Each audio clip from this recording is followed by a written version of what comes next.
It is indeed an honor for me, personally, to present to my friend Bob Uecker the Ford C. Frick Award. I think I speak for all of you fans here today and fans all around the country. He is truly Mr. Baseball.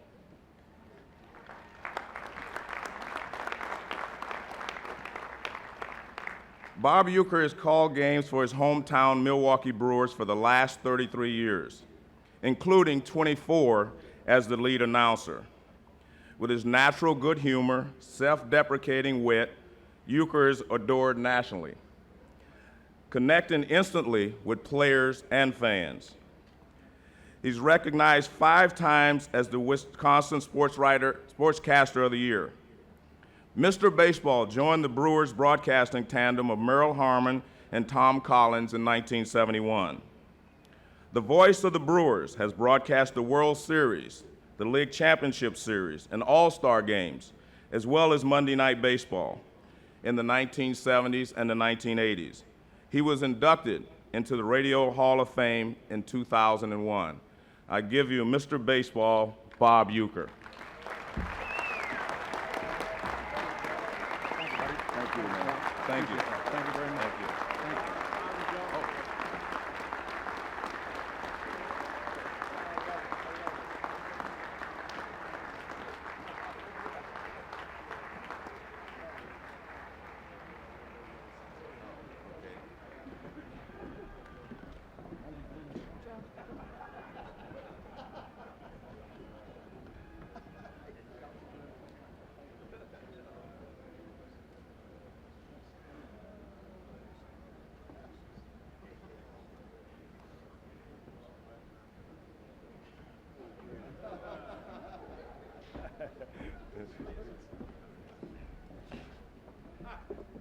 Thank you, Joe.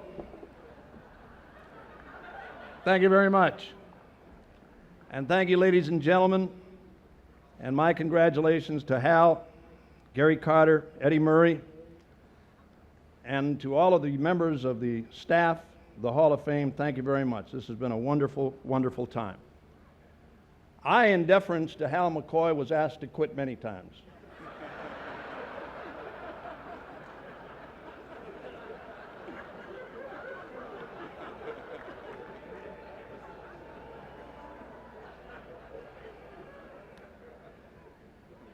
I was born and raised in Milwaukee, Wisconsin. Actually, I was born in Illinois. My mother and father were on an oleomargarine run to Chicago back in 1934 because we couldn't get colored margarine in Wisconsin. On the way home, my mother was with child, me, and the pain started, and my dad pulled off into an exit area, and that's where the event took place. I remember it was a nativity type setting.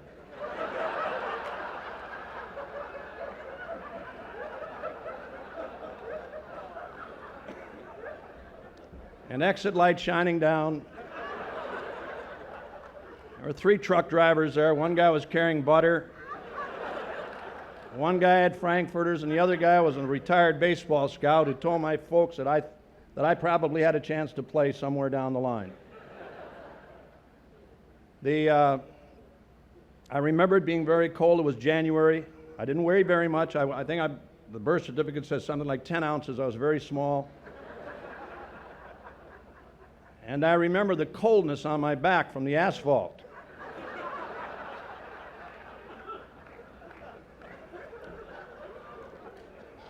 And I was immediately wrapped in swaddling clothes and put in the back of a 37 Chevy without a heater.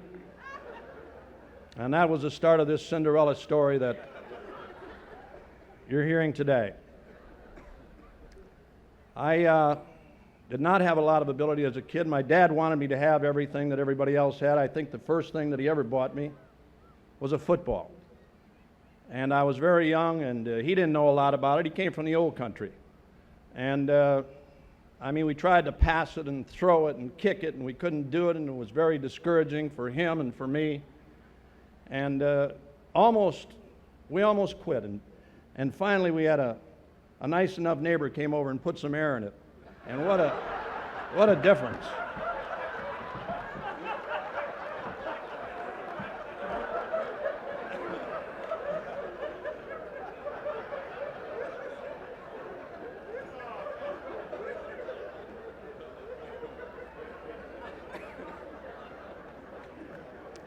I got a lot of my ability from my father, as a lot of these other guys did. My father actually came to this country as a soccer player.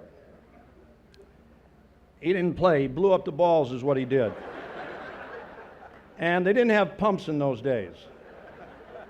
And to see a man put that valve in his mouth and insert it into a soccer ball and blow 30 pounds of air and then have the ability to pull that thing out without it fracturing the back of his mouth was unbelievable. You had to see his neck and his veins popping. It was unbelievable. How proud I was as I watched him do it time after time.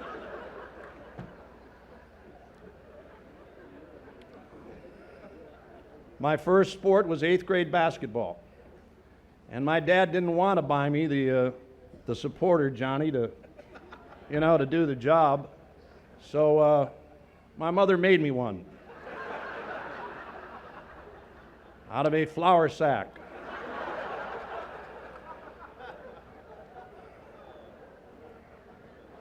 And the tough thing about that is you put that baby on, you whip it out of your bag in the gym, and all the guys are looking at it, and you start the game, and the guy guarding you knows exactly where you're going because little specks of flour keep dropping out.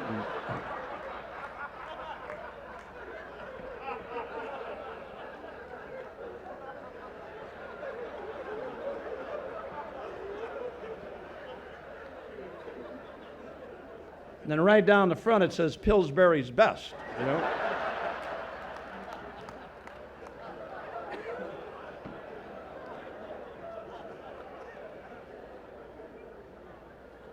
I signed a very modest $3,000 bonus with the Braves in Milwaukee, which I'm sure a lot of you know, and my old man didn't have that kind of money to put out. But the Braves took it. I remember sitting around our kitchen table counting all this money, coins out of jars, and I'm telling my dad, let's forget this, I don't want to play. He said, no, you are going to play baseball. We're going to have you make some money, and we're going to live real good. My dad had an accent. I want to be real authentic when I'm doing this thing. So I signed. The signing took place at a very popular restaurant in Milwaukee. And I remember driving, and my dad's all fired up and nervous, and I said, look, it'll be over in a couple of minutes, don't be uptight. We pull in the parking lot, pull next to the Braves automobile, and my dad screws up right away. He doesn't have the window rolled up far enough, and our tray falls off, and all the food is on the floor.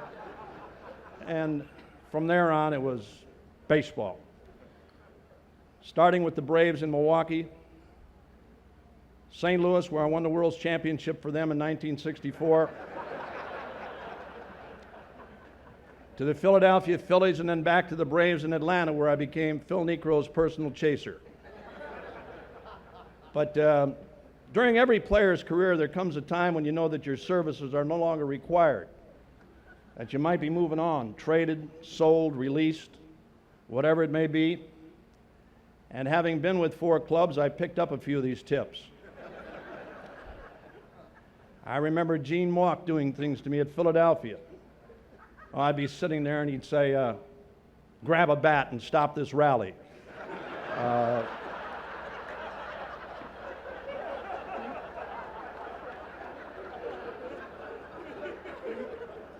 Send me up there without a bat and tell me to try for a walk. Look down at the third base coach for a sign and have him turn his back on you. But you know what? Things like that never bothered me. I've set records that will never be equaled. 90% I hope are never printed. 200 lifetime batting average in the major leagues, which tied me with another sports great, averaging 200 or better for a 10-year period. Don Carter, one of our top bowlers. In 1967, I set a major league record for pass balls. And I did that without playing every game. There was a game, as a matter of fact, during that year when Phil Niekro's brother and he were pitching against each other in Atlanta. Their parents were sitting right behind home plate. I saw their folks more that day than they did the whole weekend.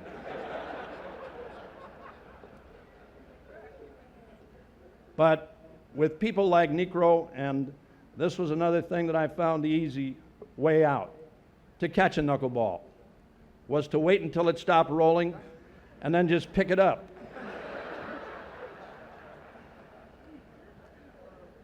There were a lot of things that aggravated me too. My family is here today. My boys, my girls, my kids used to do things that aggravate me too. I'd take them to a game and they'd want to come home with a different player.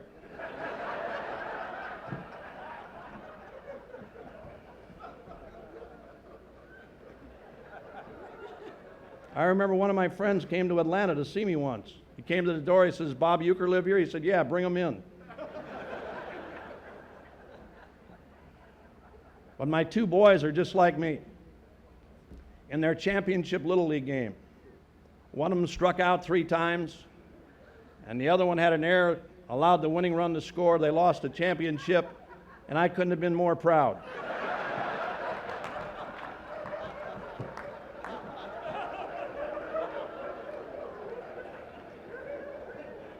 I remember the people as we walked through the parking lot throwing eggs and rotten stuff at our car. What a beautiful day.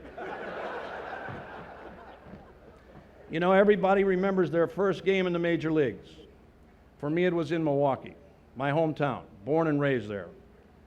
And I can remember walking out on the field, and Bertie Tebbetts was our manager at that time, and my family was there, my mother and dad and all my relatives, and as I'm standing on the field, everybody's pointing at me and waving and laughing, and I'm pointing back, and Bertie Tebbetts came up and asked me if I was nervous or uptight about the game.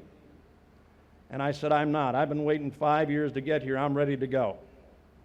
He said, "Well, we're going to start you today. I didn't want to tell you earlier. I didn't want you to get too fired up." I said, "Look, I'm ready to go." He said, "Well, great, you're in there. And, oh, by the way, the rest of us up here wear that supporter on the inside." So that was the first game my folks walked out on, too. But you know, of all the things that I've done, this has always been number one, baseball. The commercials, the films, the television series. I could never wait for everything to get over to get back to baseball. I still, and this is not sour grapes by any means, still think I should have gone in as a player.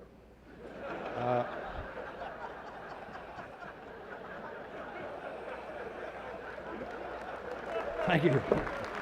Thank you very much. There it is, boys.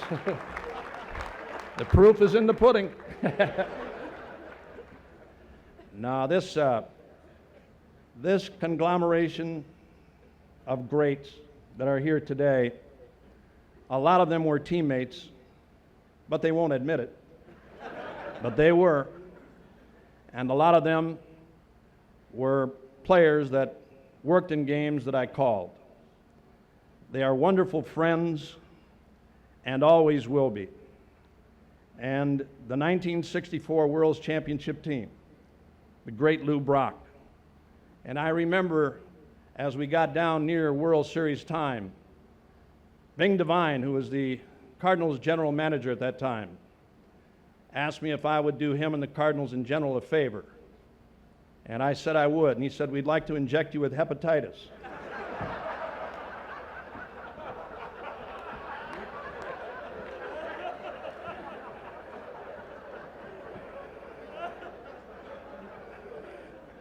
We need to bring an infielder up. And I said, "Will I be able to sit on the bench?" He said, "Yes.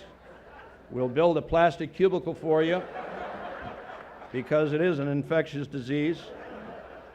And I've got to tell you this. I have a photo at home. I turned a beautiful color yellow, and with that cardinal white uniform, I was knocked out. It was beautiful, wasn't it, Lou? It was great. Of course, any championship involves a World Series, the ring, the ceremony, the following season in St. Louis at Old Busch Stadium. And we were standing along the sideline. I was in the bullpen warming up the pitcher. And when they call my name for the ring, it's something that you never ever forget. And when they threw it out in the left field, I found it in the 5th inning, I think it was, wasn't it? Yeah. And once I spotted it in the grass, man, I was on it. I mean, it was unbelievable. But as these players have bats and gloves, I had a great shoe contract and glove contract with a company who paid me a lot of money never to be seen using their stuff. Bat orders. I would order a dozen bats, and there were times they came back with handles at each end. People have asked me a lot of times, because I didn't hit a lot, we all know that, how long a dozen bats would last me. Depending on the weight and the model I was using at that particular time, I would say 8 to 10 cookouts.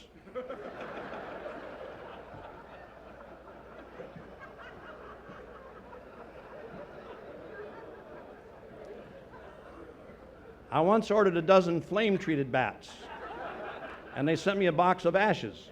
So I knew at that time, things were moving on. But there are, again, as I said, tips that you pick up when the Braves were going to release me. It's a tough time for a manager, for your family, for the player, to be told that you're never going to play the game again. And I can remember walking in the clubhouse that day, and Luman Harris, who was the Braves manager, came up to me and said there were no visitors allowed. So again, I knew I might be moving on. Paul Richards was the general manager and told me the Braves wanted to make me a coach for the following season and that I would be coaching second base. So again, gone. But that's when the baseball career started as a broadcaster. I remember working first with Milo Hamilton and Ernie Johnson, and I was all fired up about that too, until I found out that my portion of the broadcast was being used to jam Radio Free Europe. And I picked up a microphone one day, and my mic had no cord on it, so I was talking to nobody. But it's such a wonderful, wonderful thing today to be here. And one of my first partners was mentioned earlier, Merle Harmon and Tom Collins. He's here today. All of those who I've worked with, from Merle to Lauren Brown, Dwayne Mosley, Pat Hughes, who now works for the Chicago Cubs, and my current partner today, Jim Powell and Ken Sommerfeld. My thanks to all of you. To my good pal Bob Costas out there. Thank you, Bobby. All of the network people. That has been as much a part of broadcasting for me as anything. The days with ABC and Monday Night Baseball, with the late Bob Prince, and Keith Jackson and Al Michaels, and my great pal Don Drysdale. All of those people have played such a big part in me being here today. Dick Ebersol, the head of NBC Sports. All of them are a big part of what I am. My family is seated over here. I love them very much. Ulice Payne is here, the president of the Brewers. The commissioner of baseball is the guy that gave me my start. He said, I want to bring you back to Milwaukee. And I said, I'll come. And here I am, 33 years later. Thank you, Al. I call him Al. Bud Selig. His wife Sue is here. To all of my Brewer family, Wendy, Laurel, Selig, Wendy Selig Prieb, Laurel Prieb, Tony Miliaccio, one of my great friends, Mike LeBeau, all my people, John Greenberg. I didn't even know you were here. You took care of Hal McCoy. What the hell's going on? But all of these people play such a big part in all of our lives. And to all of you baseball fans around America and any place else, for your letters, your thoughts, your kindness for all of these years. It's been a great run, but number one has always been baseball for me. No matter what else I ever did, baseball was the only way I wanted to go. I thank you very much for your attention today. Thank you for having me, and congratulations to everybody here. Thank you very much, everybody. Thank you.